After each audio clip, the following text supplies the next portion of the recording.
Thanks my dear friends and my students.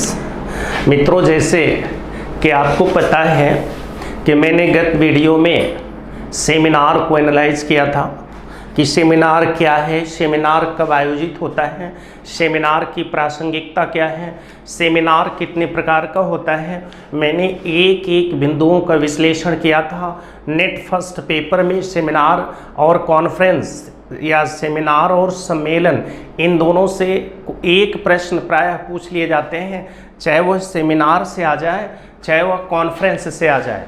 तो मित्रों, मैंने सेमिनार को एनालाइज किया था। आज हम उसी कड़ी को आगे बढ़ाते हुए सम्मेलन को एनालाइज कर रहे हैं आपके सामने। और मैंने कंटेंट प्रायः प्रिंट कर दिया है, लिख दिया है, आप स्क्रीनशॉट कर सकते हैं। और उसके बाद में, ताकि ये आपके पास ज्ञानार्जन के लिए उपस्थित रहें चीज़ें, शेष बिंदुओं को हम एक एक चीज़ों को तोड़ तोड़ करके आपको समझाएंगे, लेकिन इससे आपको सहूलियत मिलेगी। एक एक बिंदुओं को आप बिल्कुल समझ सकते हैं। हमारे लेक्चर के बाद भी आप उसको देख करके एक एक बिंदु को समझ सकते हैं। मित्रों, जैसा कि आप जानते हैं, मैंने सेमिनार को पढ़ाते समय समझाया था कि सेमिनार एक प्रकार की छोटी सभा होती है और उसमें प्रतिभागी 25 से 30 या 100 हो सकते हैं। लेकिन जो सम्मेलन होता है मित्रों, वह एक बड़ी सभा होती है। ध्यान रखिएगा, सेमिनार छोटी सभा होती है और सम्मेलन बड़ी सभा होती है, जिसमें व्यक्तियों, शोधकर्ताओं, विशेषज्ञों सब उपस्थित होते हैं और समस्याओं पर गंभीर रूप से विचार विमर्श करते हैं। उस पर अपने विचारों को फॉर्मल नेचर में, औपचारिक रूप में विचारों का आदान प्रदान करते हैं। जैसे मान लीजिए, उसमें जो प्रतिभागी हैं, शोधकर्ता हैं और विशेषज्ञ हैं, जिसको हम एक्सपर्ट कहते हैं, ये सब लोग आपस में संबंधित बिंदु पर गंभीर विश्लेषण करते हैं, एक एक पक्षों को स्पष्ट करते हैं और निष्कर्ष की ओर बढ़ने की कोशिश करते हैं। तो मित्रों, इसमें स्वतंत्र चिंतन का खूब अवकाश रहता है, वैचारिक अभिव्यक्ति का पूरा अवकाश रहता है। व्यक्ति अपनी प्रतिभा का सफलतापूर्वक प्रकटन कर सकता है, आप कह सकते हैं प्रेजेंट कर सकता है। और इसमें एक सीमित एरिया नहीं होता, इसमें बिल्कुल वैचारिक आसमा में आप खुल करके उड़ सकते हैं, अधिक से अधिक चिंतन कर सकते हैं, विचार दे सकते हैं। इसकी प्रकृति एक लॉन्ग लेवल की होती है, अर्थात एक बृहद प्रकृति की होती है, जबकि सेमिनार छोटी प्रकृति की रहती है, टाइम भी उसके कम रहते हैं, बिल्कुल टू द पॉइंट चलना होता है। लेकिन कॉन्फ्रेंस में ऐसी बाध्यता नहीं रहती, वहाँ पर विचार हम खुल करके व्यक्त कर सकते हैं। वहाँ पर भी विषय विशेषज्ञ रहते हैं, जैसे और बुद्धिजीवी रहते हैं, तमाम जो शोधकर्ता हैं वो भी उपस्थित रहते हैं। जिससे उनके विचारों का आदान प्रदान होता है और उनके ज्ञान में अभिवृद्धि होती है, और जो समस्या, जो विचारणीय समस्या होती है, उसके समाधान में भी यह एक प्रभावी कदम है। वास्तव में मित्रों, यह उच्च शिक्षा के क्षेत्र में एक महत्वपूर्ण विधि माना जाता है। तो जो कॉन्फ्रेंस है, ये हायर एजुकेशन लेवल की एक महत्वपूर्ण मेथड है, विधि है। हायर एजुकेशन में लर्निंग करने के लिए, विचारों को बिल्कुल और अधिक परिमार्जित, परिष्कृत करने के लिए, चिंतन के क्राइटेरिया को बढ़ाने के लिए यह एक महत्वपूर्ण विधि मानी जाती है। तो जैसा कि मित्रों मैंने कहा कि जो कॉन्फ्रेंस है, सम्मेलन है, इसका अपना एक वृहद स्तर होता है, एक बड़ी सभा होती है। सो मैंने यहाँ पर लिखा भी है, सम्मेलन एक बड़ी सभा है जिसमें व्यक्तियों को ज्ञान, अनुभव, विचार को प्रस्तुत करके परिचर्चा करना पड़ता है, अर्थात उस पर अपने विचारों का प्रकटीकरण करना पड़ता है। फिर मैंने आपको बताया कि ये जो सम्मेलन होता है, इसमें व्यक्ति, शोधकर्ता, विशेषज्ञ सब आपस में गंभीर विचार विमर्श करते हैं। और मित्रों ध्यान रखिएगा, विचारों का जो प्रकटीकरण है, विचारों का जो प्रस्तुतिकरण है, वो फॉर्मल सेक्शन में होता है, क्योंकि टू द बिल्कुल फ्रंट पर वो अपने विचारों को देते रहते हैं, औपचारिक रूप से अपने विचारों को प्रकट करते रहते हैं। और फिर मैंने आपको जैसे यहाँ बताया कि सम्मेलन में सदस्य सामूहिक एवं वैयक्तिक दोनों प्रकार की समस्याओं पर विचार करते हैं। प्रायः सम्मेलन का जो विषय होता है वह कॉमन होता है, सामूहिक होता है, लेकिन इसमें व्यक्तिगत समस्याओं को भी उठा लेते हैं, उस पर भी गंभीर विचार विमर्श हो सकता है। तो जैसे अगर आपसे कह दे सम्मेलन का विषय होता है केवल सामूहिक समस्या, केवल व्यक्तिगत समस्या, व्यक्तिगत और सामूहिक दोनों प्रकार की, उपरोक्त में से कोई नहीं, तो इसमें व्यक्तिगत और सामूहिक दोनों प्रकार की समस्याओं को हम सम्मेलन में उठा सकते हैं, क्योंकि वहाँ एक्सपर्ट मौजूद रहते हैं और वो एक एक पक्षों को तोड़ करके तुरंत उस पर समस्या का समाधान करने की ओर अग्रसर हो जाते हैं, वैचारिक निर्धारण कर देते हैं। तो इसलिए यहाँ व्यक्तिगत और सामूहिक दोनों प्रकार की समस्याओं को प्रस्तुत किया जाता है। मित्रों, सदस्यों को ध्यान रखिएगा, जो प्रश्न रहते हैं उसको प्रिपरेट करना पड़ता है। कहने का मतलब है आप उस पर गंभीर रूप से चिंतन मनन करते हैं, सोचे रहते हैं, तभी सम्मेलन में आकर आप उनको उठा सकते हैं, उनके एक एक पक्षों पर प्रश्न कर सकते हैं, उनके गंभीर विश्लेषण करने की दिशा में आप कदम बढ़ा सकते हैं।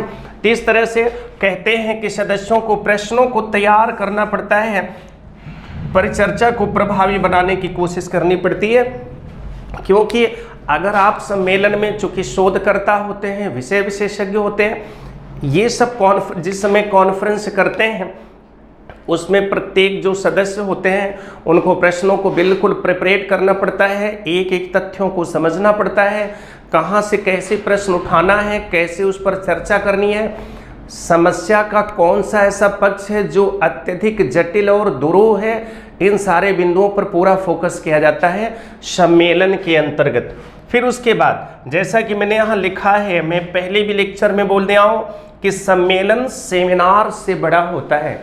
सेमिनार छोटा होता है, सम्मेलन बड़ा होता है। लेकिन अगर मित्रों कभी आपसे अगर पूछें कि बताइए वह कौन सी सभा है जिसमें एक निश्चित सीमा में तो एक निश्चित समय में विषय पर गंभीर विश्लेषण करनी पड़ती है, जहाँ पर बहुत अधिक अवकाश नहीं मिलता, आप कह सकते हैं जहाँ पर अनौपचारिकता की प्रवृत्ति नहीं रहती, तब आप सीधे सेमिनार को ट्रिक मारते हैं।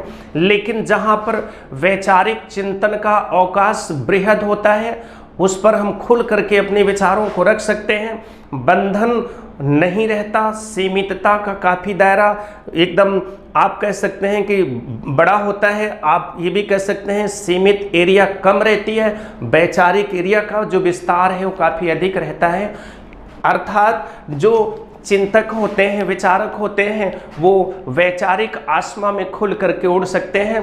तो इस तरह से उसे हम सम्मेलन कहते हैं।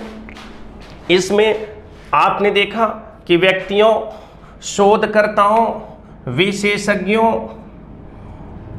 विशेषज्ञों के मध्य सूचनाओं एवं विचारों का औपचारिक स्वरूप में आदान प्रदान होता है।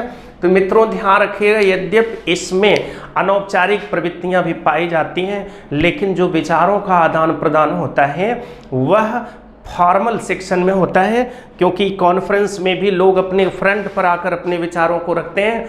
औपचारिक का मतलब होता है मित्रों, मैं पहले भी बताया था कि जिसमें व्यक्ति फ्रंट पर आकर बिल्कुल फेस टू फेस प्रॉब्लम को बिल्कुल एनालाइज करता है, और जहां पर व्यक्ति पीछे बैठ करके केवल एक दूसरे को एडवाइस देने में लगा रहता है, वहां अनौपचारिकता होती है। लेकिन जब व्यक्ति फेस टू फेस आकर के अपने विचारों का प्रकटीकरण करता है, तब उसे हम फॉर्मल सेक्शन कहते हैं, औपचारिक सेक्शन कहते हैं। तो यहाँ आप देख रहे हो कि इसमें व्यक्तियों, अनुसंधानकर्ताओं, विशेषज्ञों के मध्य सूचनाओं, विचारों का औपचारिक रूप से आदान प्रदान किया जाता है, उस पर समस्या का समाधान किया जाता है, उस पर निष्कर्ष निकालने की कोशिश की जाती है, जो दीर्घ भविष्य लक्ष्य प्रभावी होता है, या आप कह सकते हैं जो भविष्य में और अधिक प्रभावशाली स्वरूप में प्रयोग किया जाने वाला होता है, ऐसा निष्कर्ष सम्मेलन में निकाला जाता है।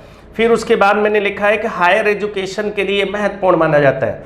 तो मित्रों, इस तरह से आपने सम्मेलन के बारे में समझ लिया। एक बार फिर से समझ लीजिए, हमने कहा था सेमिनार और सम्मेलन दोनों सभा होती है, लेकिन एक छोटी सभा है, एक बड़ी सभा है। सेमिनार छोटी सभा है, सम्मेलन बड़ी सभा होती है। दूसरी चीज, सेमिनार में समय सीमित होता है। मैंने बोला था 90 मिनट, 90 मिनट या 3 घंटा, जिसको मैंने पिछले वीडियो में समझाया भी था। ये जनरल रूप में होता है, अर्थात सीमित समय होता है, फिक्स वक्ता होते हैं और वे अपने विचारों को गंभीर रूप से व्यक्त करते हैं और टू द टॉपिक एकदम एकाग्र रहते हैं। वो बहुत ज़्यादा इधर उधर नहीं जा सकते, स्पेस उनके पास बहुत कम रहता है, टू द पॉइंट चलते हैं। और सेमिनार में समय भी अधिक होता है। दूसरी चीज, वैचारिक चिंतन का अवकाश भी अधिक होता है। यहाँ पर व्यक्ति अपने विचारों को खुल करके प्रस्तुत करता है। इस तरह से सम्मेलन एक बड़ी सभा होती है। दूसरी चीज, सम्मेलन में व्यक्ति अपने अनुभव, विचार, ज्ञान को परिष्कृत परिमार्जित स्वरूप में प्रस्तुतिकरण करने में सफल होता है। विशेषज्ञों के बीच वह अपनी समस्याओं को रख सकता है, गंभीर विश्लेषण कर सकता है।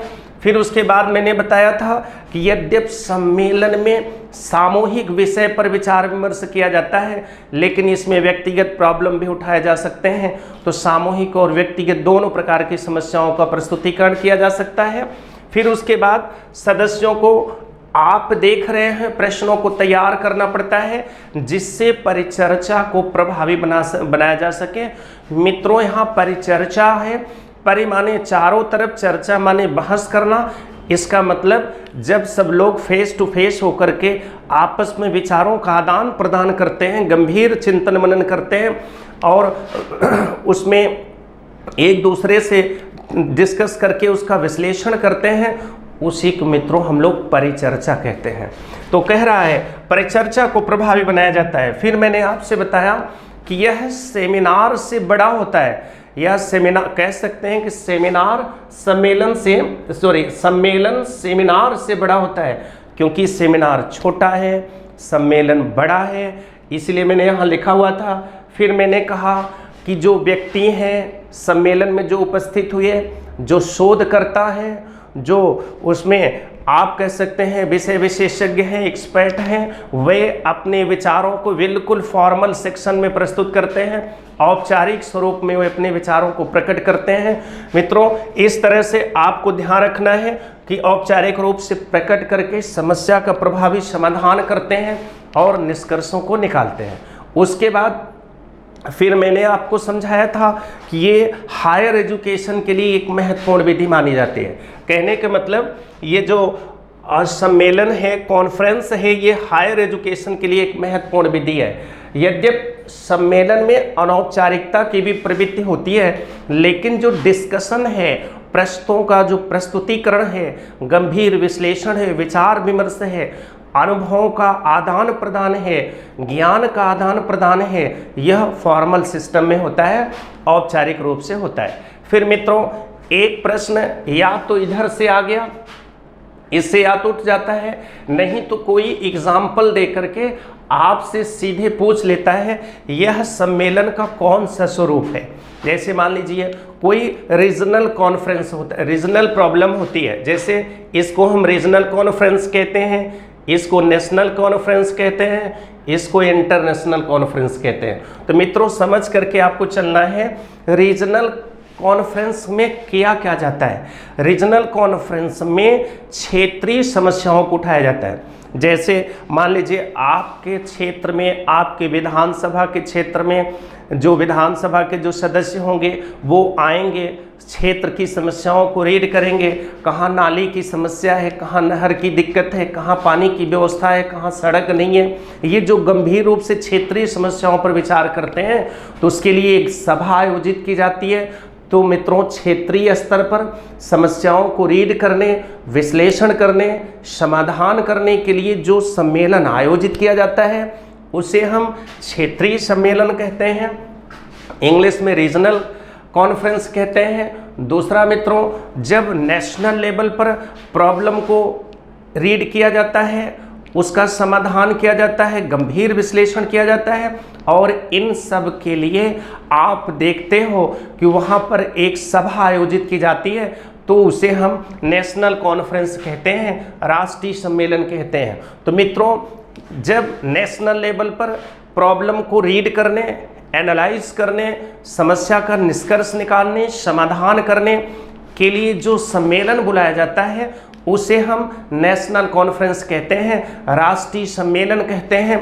इसमें मित्रों जो प्रॉब्लम की प्रकृति होती है, nature of problem, national level पर जो प्रॉब्लम की प्रकृति होती है वह इकोनॉमिकल हो सकती है, वह उसमें आप सकते रिलीजन बेस्ड हो सकती है, धार्मिक हो सकती है, वह कल्चरल हो सकती है, वह ह्यूमन हो सकती है, किसी प्रकार की समस्या हो सकती है, सिक्योरिटी की प्रॉब्लम हो सकती है, कोई भी समस्या हो सकती है। तो मैंने लिख दिया है धार्मिक, सामाजिक, शैक्षिक, राजनीतिक, सांस्कृतिक, इनमें से कोई भी समस्या हो सकती है। कहने का मतलब होता है कि ऐसी समस्या जो पूरे देश को प्रभावित कर दे, जो पूरे देश के लिए गंभीर संकट उत्पन्न कर दे, उस पर विश्लेषण करने के लिए, तथ्यों को समझने के लिए, निष्कर्ष निकालने के लिए, समाधान के लिए, उपाय उसमें सूझने के लिए, ये तमाम चीज़ों के लिए जो नेशनल लेवल पर सम्मेलन आयोजित किया जाता है उसे हम नेशनल कॉन्फ्रेंस कहते हैं। और इसका आधार क्या होगा? इसका नेशनल कॉन्फ्रेंस का आधार है राष्ट्रीय समस्या का विश्लेषण और उसका समाधान। रीजनल कॉन्फ्रेंस का जो आधार है क्षेत्रीय समस्या का समाधान और उसका क्षेत्रीय समस्या का विश्लेषण और उसका समाधान।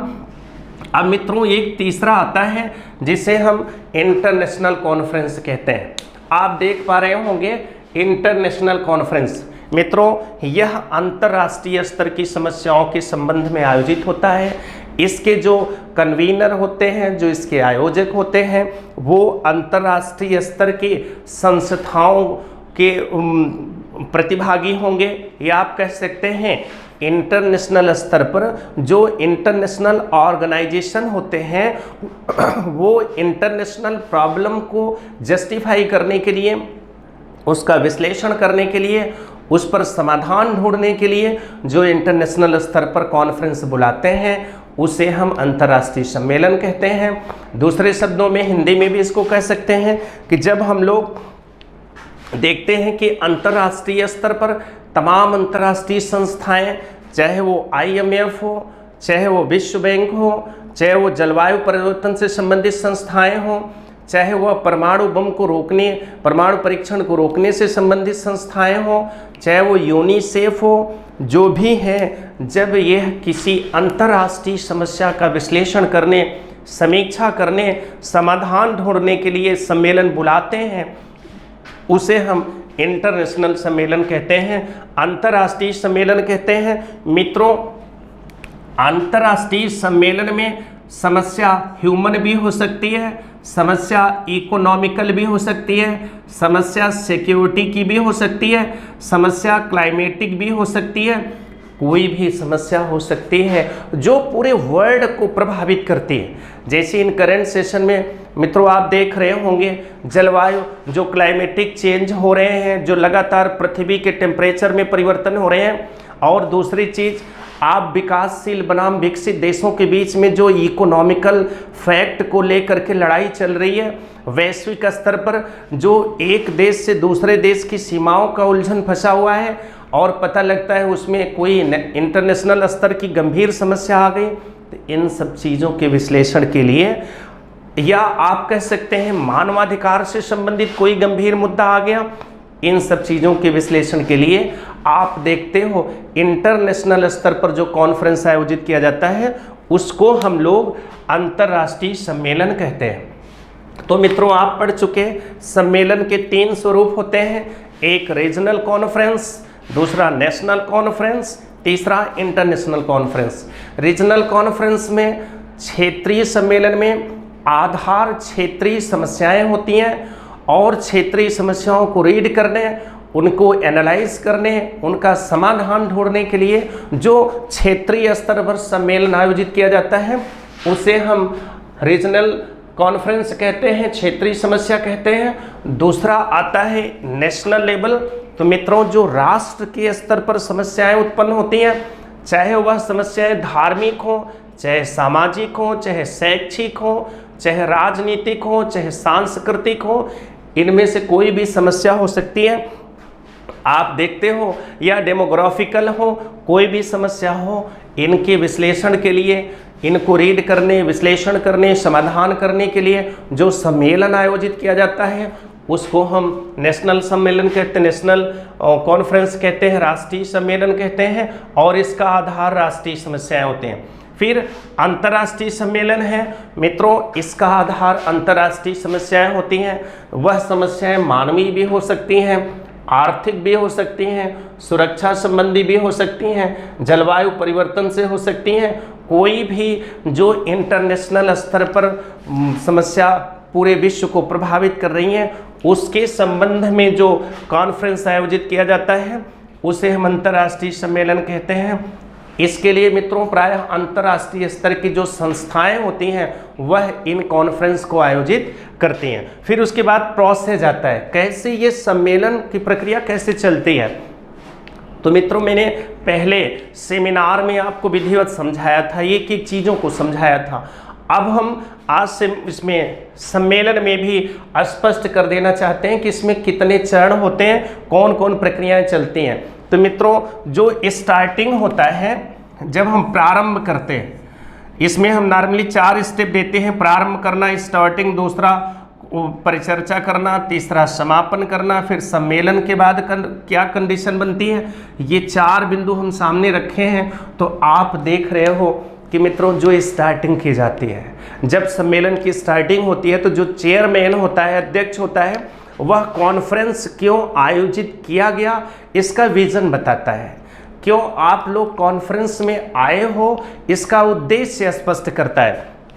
उसके बाद विषय स्पष्ट करता है कि हम लोग जो जुटे हैं, जो यहाँ आए हैं, वह विषय है क्या, विषय का विश्लेषण कैसे करता है, विषय को स्पष्ट करता है। और उसमें जो सम्मेलन में लोग आए हैं सबको वह पहले संबोधित करता है, और ख़ास तौर पर वह सारे जितने भी सहभागी होते हैं सम्मेलन के, सबको वह पहले सम्मेलन बुलाने के उद्देश्यों से परिचित कराता है, सब्जेक्ट से परिचित कराता है, तथ्यों को स्पष्ट करता है। इस तरह से स्टार्टिंग की जाती है। दूसरा आता है परिचर्चा।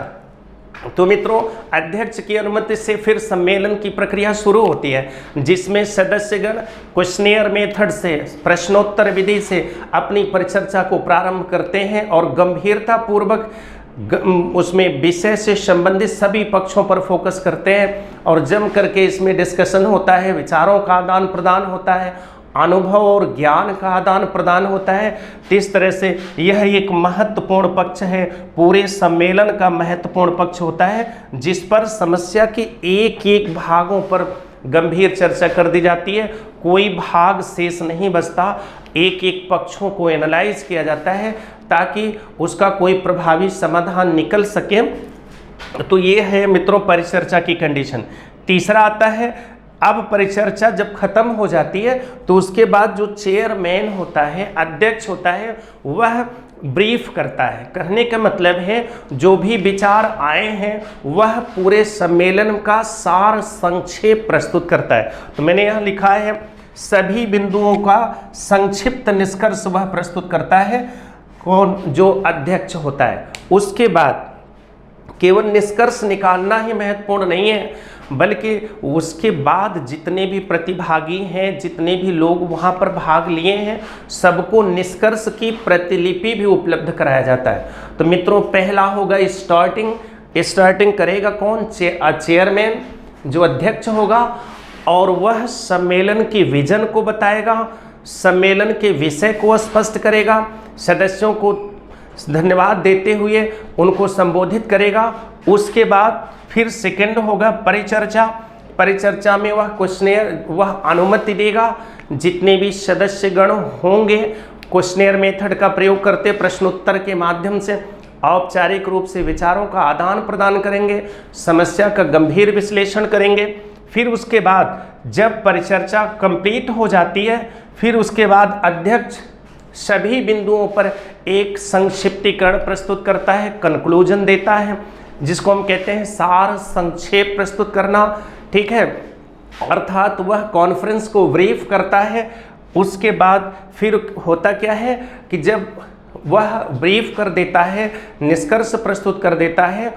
तब चौथे स्टेप में निष्कर्ष की जो प्रतिलिपियां हैं, जितने भी प्रतिभागी आए रहते हैं उन सबको उपलब्ध करा दिया जाता है। तो मित्रों, इस तरह से आपने देखा कि सम्मेलन क्या है, सेमिनार और सम्मेलन के क्या रिलेशन है, सम्मेलन कितने प्रकार का होता है, फिर इसकी प्रोसेस क्या है, इसको आप बड़े ढंग से समझ चुके हैं।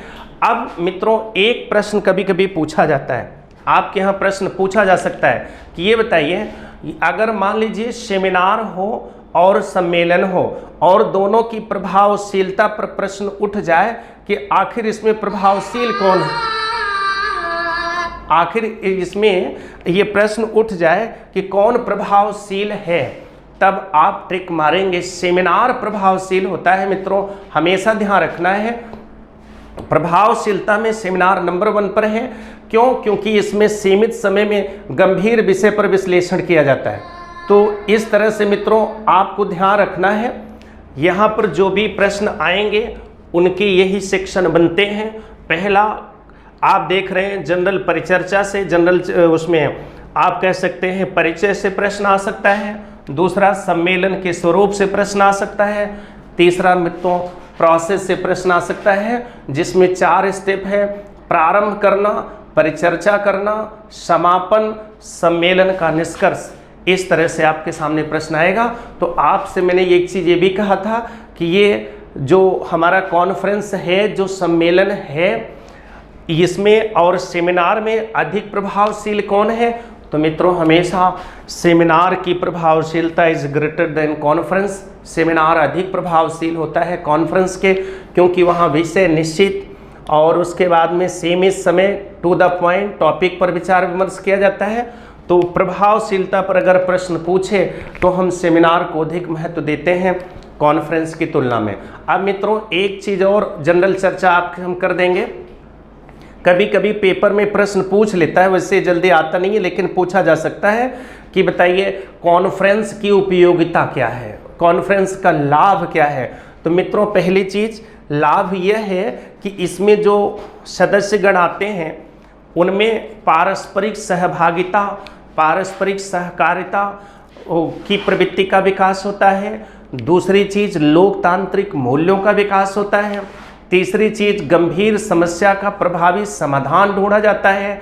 चौथी चीज़ स्वतंत्र अध्ययन के साथ साथ नए नए तरीकों और कौशल का विकास किया जाता है। पांचवी चीज़ जो शोध करता है उनके चिंतन वृत्ति का विस्तार किया जाता है। इस तरह से मित्रों प्रश्न आपसे पूछा जा सकता है, अर्थात समस्या के सभी पक्षों को हम देखते हैं, स्पष्ट करना, स्वतंत्र चिंतन प्रस्तुत करना, चिंतन वृत्ति का विस्तार करना, लोकतांत्रिक मूल्यों को स्थापित करना, पारस्परिक सहयोग और सहकारिता पैदा करना, ये सब हमारे सम्मेलन की उपयोगिताएं हैं। तो इस तरह से मित्रों आपने देखा कि सम्मेलन कितना प्रभावी है। तो पहले आप पूरा परिचय ध्यान समझेंगे कि सम्मेलन एक बड़ी सभा है जहां पर बड़ी संख्या में लोग उपस्थित होते हैं, विषय पर गंभीर रूप से विचार विमर्श करते हैं, अपने ज्ञान अनुभव विचारों का प्रभावी आदान प्रदान करते हैं। दूसरी चीज़ सदस्य जो हैं प्रायः सामूहिक समस्या पर विचार करते हैं, लेकिन इसमें व्यक्तिगत समस्या भी उठाई जा सकती है। तीसरी चीज़ प्रश्नों को तैयार करना और परिचर्चा को प्रभावी बनाना सदस्यों की यह ऑब्लिगेशन होता है, सदस्यों का दायित्व होता है। फिर उसके बाद जो सम्मेलन है यह सेमिनार से बड़ा होता है। सम्मेलन में व्यक्ति और जो शोधकर्ता हैं, जो सदस्यगण हैं, विशेषज्ञ हैं, अपने विचारों को फॉर्मल सेक्शन में प्रस्तुत करते हैं और समस्या का समाधान ढूंढते हैं। हायर एजुकेशन के लिए यह एक महत्वपूर्ण विधि मानी जाती है। फिर मित्रों सम्मेलन के प्रकार दिए हैं। पहला रीजनल प्रॉब्लम, क्षेत्रीय समस्या पर आधारित सम्मेलन। दूसरा राष्ट्रीय समस्या पर आधारित सम्मेलन। तीसरा अंतर्राष्ट्रीय समस्या पर आधारित सम्मेलन। तो सम्मेलन के 3 स्वरूप हैं।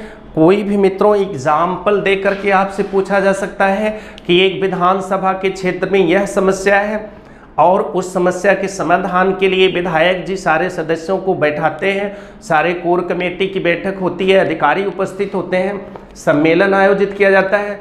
पूछ लेता है किस प्रकार का सम्मेलन है, तो यह रीजनल प्रॉब्लम है। फिर राष्ट्रीय समस्या प्रायोजित सम्मेलन है, फिर अंतर्राष्ट्रीय समस्या प्रायोजित सम्मेलन है।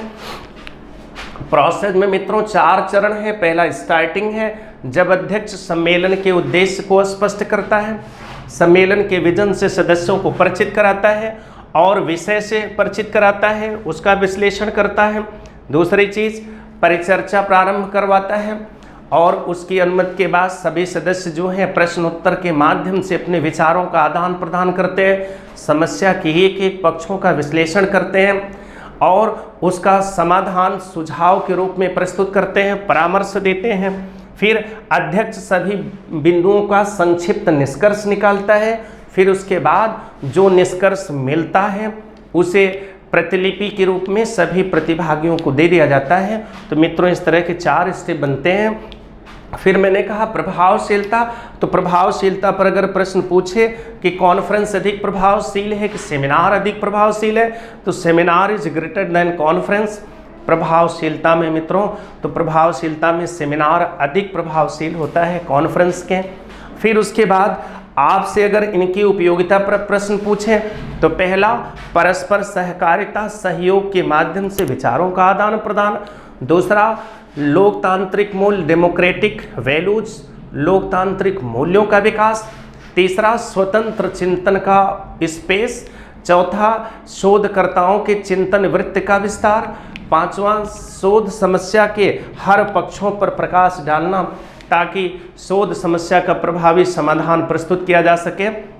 तो इस तरह से मित्रों आज आपने कॉन्फ्रेंस को पूरी तरह से एनालाइज किया, एक एक चीज़ों को रोचक रूप में समझा जाना और इस पर या तो एक प्रश्न बनेगा या तो सेमिनार पर बनेगा।